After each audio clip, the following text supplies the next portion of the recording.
The 1976 TV show The Bionic Woman was based on the 1972 novel Cyborg. The show features Jamie Summers, played by Lindsey Wagner, who takes on high-risk special government missions because she has superhuman bionic powers. This whole series is a spin-off of The $6 Million Man, starring Lee Majors. Jamie Summers is a professional tennis player that becomes critically injured during a skydiving accident in which her life is saved by Oscar Goldman, played by Richard Anderson, and Dr. Rudy Wells, played by Martin Brooks. They do an array of surgical implants that are bionic, similar to those that are done to Steve Austin in The $6 Million Man. She's fitted with a bionic right ear, which allows her to hear low volumes at a variety of frequencies and over uncommonly long distances. She also has superhuman strength in her right arm, which is bionic, and also in both legs, which enables her to jump great distances and run at speeds exceeding 60 miles an hour. Her character first appears in a 1975 two-part episode of The $6 Million Man entitled The Bionic Woman. In that first episode, the $6 Million Man, Steve Austin, travels to his hometown in California in order to buy a ranch that was for sale and also to visit his mother and stepfather. While he's there, he rekindles his relationship with his high school sweetheart, Jamie Summers. She's now one of America's top 5 tennis players. While she's on a skydiving date, her parachute malfunctions and she plummets to the ground. This causes her to receive traumatic injuries to her head, legs, and right arm. Steve Austin makes a very emotional plea to his boss, Oscar Goldman, to save Jamie's life by making her bionic like him. He initially balks at the idea, but Steve goes on to commit her to becoming an operative of the Office of Scientific Intelligence, and this does the trick. Goldman ultimately gives in and tells Dr. Rudy Wells and his bionic team to go ahead and rebuild her. After she recovers from her operation, Steve tries to break his agreement with Oscar that she will serve as an agent for them. She ends up going on and undertaking a mission for Oscar. This is all despite Steve's real concerns about her doing it. During that mission, her bionics malfunction, giving her terribly crippling headaches. They find out that her body is rejecting these bionic implants, and a cerebral clot is causing her headaches and the malfunctions to her bionic implants. Eventually, Jamie goes berserk and forces her way out of the hospital, with Steve following right behind in pursuit. He catches her, and she collapses in his arms. Soon after this, Jamie dies on the operating table when her body shuts completely down. Now, this character was so popular that ABC had to try to figure out a way to fix this and bring her back to life. So they put the writers to work on it. In the very first episode of the next season, it's revealed that she didn't die at all. But Steve wasn't told this. He soon discovers the truth about this when he is hospitalized after suffering severe damage to his bionic legs. He ends up seeing her just before he slips into a coma. The problem is the technique that they used to save Jamie caused her to have amnesia, and she couldn't remember previous events, including her relationship that she had with Steve. Every time that she tried to force herself to remember, this caused her great headaches and pain. The $6 Million Man realizes that he's the primary trigger for her painful memories. So in a way to try to help her, he asks Oscar to transfer Jamie to another medical facility that's away from him.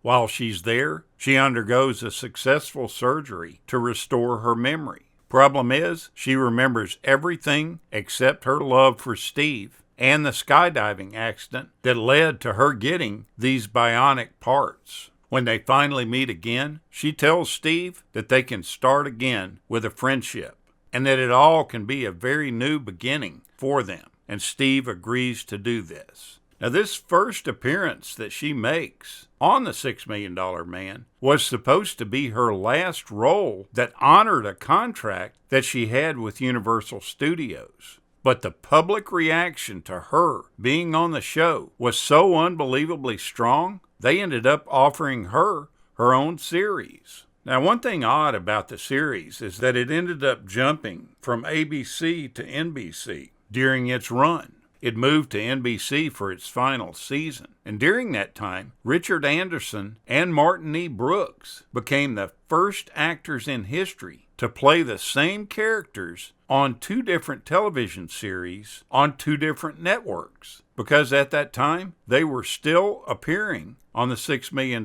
Man, which remained on ABC. Once the switch was made to NBC, Lee Majors was no longer a guest star on this show, because he was still under contract to ABC. And being the main character, they couldn't let that happen. They just wouldn't allow the crossover to continue on, or vice versa, with Lindsey Wagner being on the $6 Million Man either. Jamie's body is constructed with similar parts to Steve Austin's, although they're a little smaller. The actual cost of rebuilding her is never revealed, but it's jokingly said to be less than the $6 million that it cost to rebuild Austin. Sally Fields and Stephanie Powers were also considered for this role of Jamie Summers. Sally Field turned it down because she had had a really hard time living down playing Gidget and the Flying Nun.